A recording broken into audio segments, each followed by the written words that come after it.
Oh, greetings. It's been a while since I did a tool testimonial or a fixing thing, but I've inherited a little shelving system. And I've seen a few of these around New Zealand. I think it must have been at one point a pretty staple work for the design technology department. And I have to say, it's one of those ones that I've seen in education where a good idea, then you add something to it, you bolt something else on in order to include something else and another thing, and eventually it ends up that it actually no longer functions as the thing that you originally set out for. And I've seen it done with the steady hand game as that's moved away from the traditional thing into becoming other things, and it becomes a messy project. And this one, they've given over. You've got the slats design, which is quite nice, cutting the slats, drilling, and feeding through a piece of dowel. But then they decided to go for this screw leg system. You have to cut the legs to length and then screw and threaded bars in, and then the little plastic grommets for those to screw into. And the final result is, I think it's a shoe rack initially, is something that barely holds up structurally under its own weight. Never mind when you actually put things on it, and I put things on it and it's collapsed. So just reimagining, I'm going to get rid of this system. I've cut myself 4 straight legs just to go down the sides. I'm going to screw into the sides and rely on the screws as the structure. Of course, I'll be adding glue to that, and then I'm going to keep the actual lattice work. I quite like. It's quite light, and because the longitudinal section, we're maximising the strength of each of those beams. So they're in themselves, each level is strong, but it's just this bit which is a bit of a dog's dinner. So I'm replacing that. I've cut 4 legs. I'm going to screw and glue into the side, and we'll see where it ends up. Just make sure you've got enough light. I've cut the 4 lengths. I was actually blessed to have a piece of rough cut timber. You can see it's around the knots. It's a bit uneven, but I don't think the section's exactly slight a wide tolerance, we'd say, on that one. And I've cut 4. It was exactly 180 centimetres. So we do a bit of maths and divide that by 4. We get 45. So I've cut 4 45 sections. They're not quite even at one end, but I'm going to even that up. And then I've done a measure and I've bound them together, taking the measurement from this end, making sure that level's flat, and then actually that way around. And then I've taken used a tri-square to mark them off evenly. So we've got a 3 centimetre gap there, and then a 22 centimetre and a 22 centimetre. It doesn't work out. 20 centimetre and 20 centimetre other side, and that will mean that this end's even too. And what I'm going to do is take the cross section here and measure that from the top, so I can then trim them all down, these pieces down, so that they're all the right length to keep a flush top. It's going to be a bit rough cut, but it'll be better than it was. So always with the marking out, keeping my marking tools separate from my working tools. Store these over somewhere else because we want to look after our marking tools being a separate set of tools.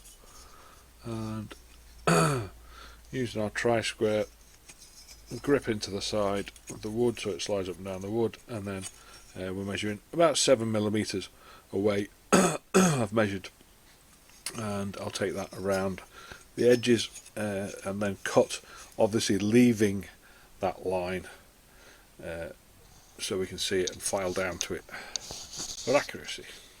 Okay, I'm ready to make a cut. I could use the fret saw, I suppose.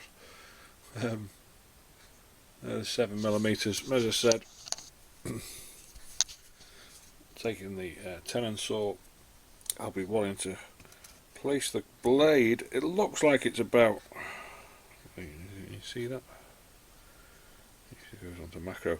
It looks like it's about 1mm away. Once more, because of the angle of the teeth on the saw, they're angled, of course, along the profile to away, so when we're cutting, we don't cut a line that's exactly the same width as the blade, otherwise the blade would jam.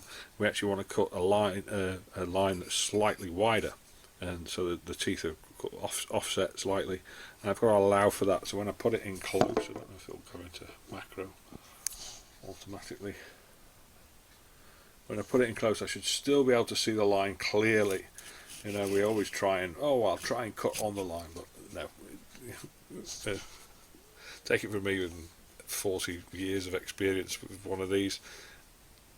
Cut away from the line and file down to it. The filing, once I've cut that, if it's a millimetre, even 2 millimetres, it'll take me about maximum of 3 minutes. This is wood, not steel, and 3 minutes filing of a rough file there, and to file it down to the line so it's accurate. And this is what it's all about in woodwork. So accuracy is what we'll do. Let's see if we can still see that line when I finish the cut.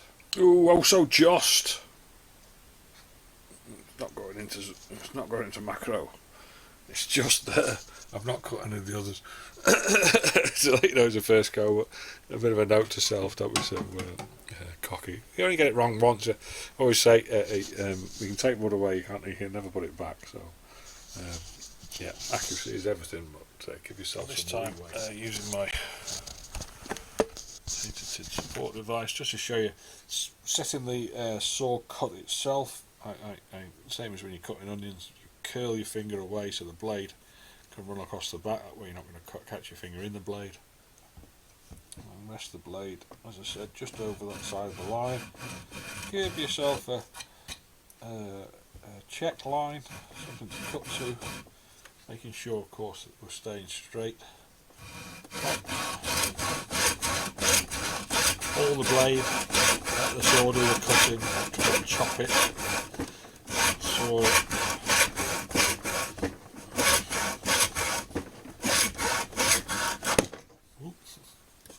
And go gently at the end.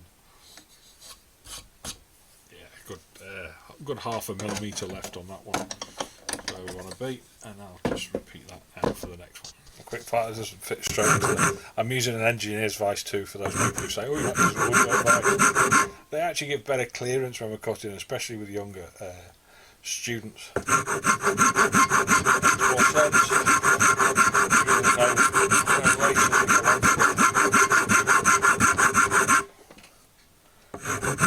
Proper woodwork vices. And of course I'm sitting as well, which is not the best of things when we're sawing, making ourselves an inefficient machine, of course. But as always, with the cutting and with the filing, address our work. You know, I'm there. I always make the students shake hands or say in a mass day or whatever it is to make sure that they're in line with their cuts. Again, efficiency of our arm muscles and allows for straight cutting. Whereas if I'm over here, I'm always trying to get it on. It's an effort just to do that. If I'm in line with my work, relatively close to it.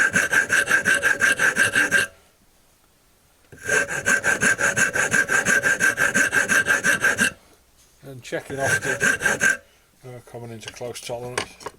I'm just really smoothing these off. The cuts are close enough probably to use, but it's in a piece.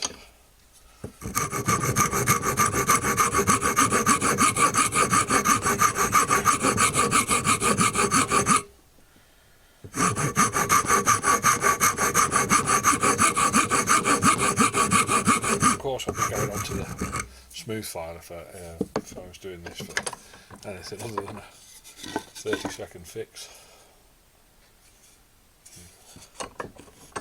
Checking across the profile as well. Sometimes when we cut, so just a slight 1 or 2 degree lean on the blade, of course, creates a face which is going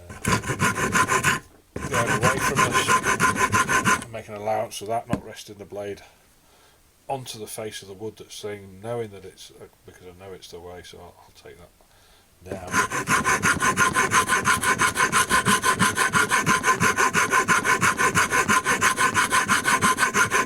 I used to watch students file metal for hours because if you don't file hard enough, what happens with metal is it'll just case harden on the face, and you're actually not removing any material.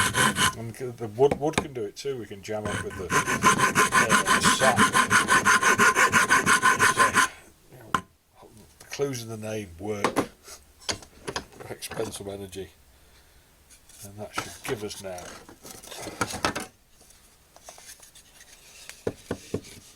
Put those on my flat. Here's a nice level surface. A little bit off on one.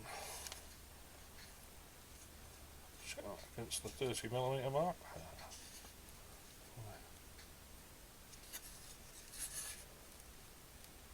Close enough for me. There you go. Again, if I was going, I'm going to straighten those two out. They're a bit cross. But yeah, those two are great, aren't they? Okay, with the ends done, I've measured and marked down the centre line. So each of our 3 anchor points we've now got a hole. And just to allow the drills to go through, I'm using these these grabber screws, quite a wide sharp thread, deep thread on those. So taking the measurement hole from the inside diameter, we should find that's probably a 2.5mm or 3mm drill, just a screw hole to help through, and then of course countersink to allow for our screw head to sit nice and flush inside. It might be a rough cut, but you've got to have stand. Right, well, times are hard. I've got not got a pillar drill. But I'm blessed to have a nice electric drill. It said looks like a 3mm, 2.5mm drill bit, and then I've got the 10mm drill bit to use as a countersink because I'm not so flush that I've got a separate countersink bit. And I'll just go through the 3 holes in the piece of wood, and then do that for all of them, and then change over to the 10mm and just countersink. So again, always taking the time to line up as accurately as you can. We've got on the double speed setting. Obviously, if I'm in metal, I'm not going to be starting the or using a pillar drill. I'm not going to be starting the drill with the tool into the wood.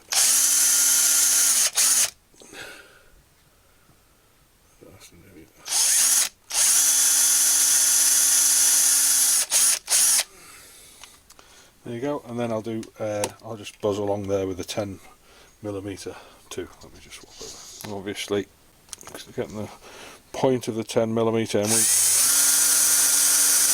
if this bites like that, it will be verging on too deep for the screw. So try not to, and then I'll readjust it. I won't try and do the 10mm if that's moving too much, as you can see. So I'll adjust that device because the device is our friend. Alright. Oh, before you say anything, yes, I am using HSS bits, high speed steel. I do have a set of wood drill bits, but I'm not going to lose one of my precious things on, on a scrap job like this. And also for the countersink, definitely, of course, a proper wood drilling bit has a point to help you with the insertion, and then a fairly flat face for the cutting of wood. Here we've got an angled head, so that will leave that same indentation, hopefully to match up with the screws.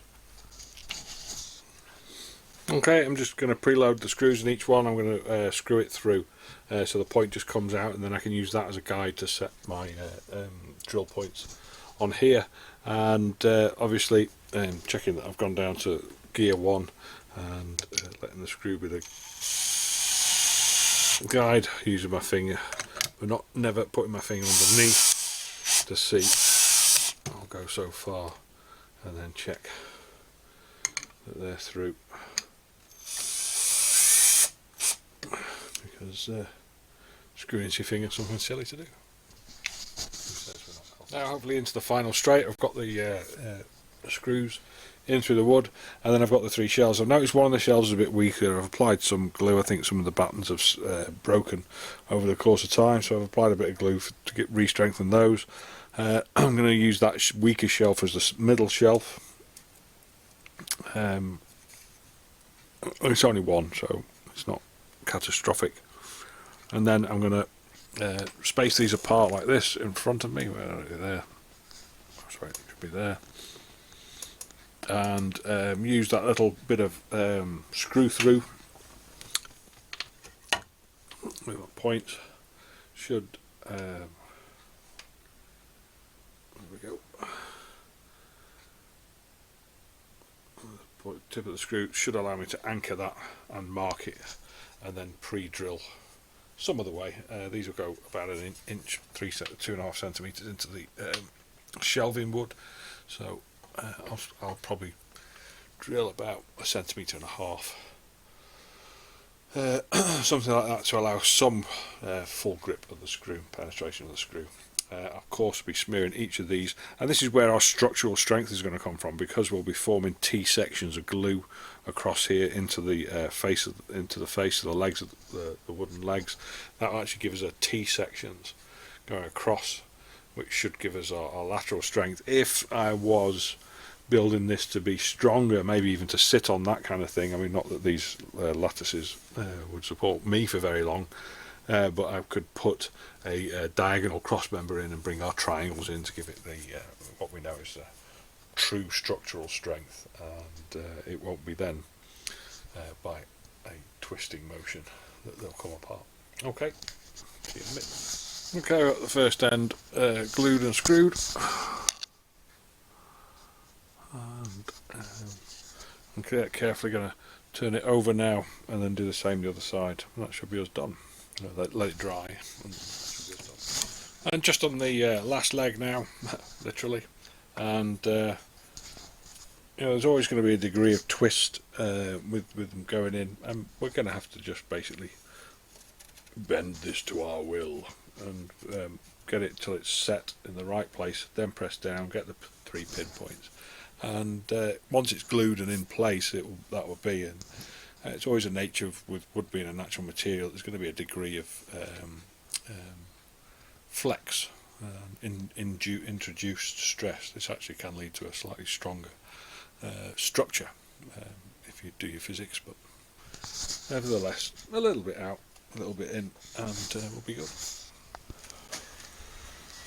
Not exactly pretty, but once it's got shoes on it, or t-shirts, as it's going to have in this case, you won't know. I'll let the glue dry. There was just a slight degree of twist which I needed to sort out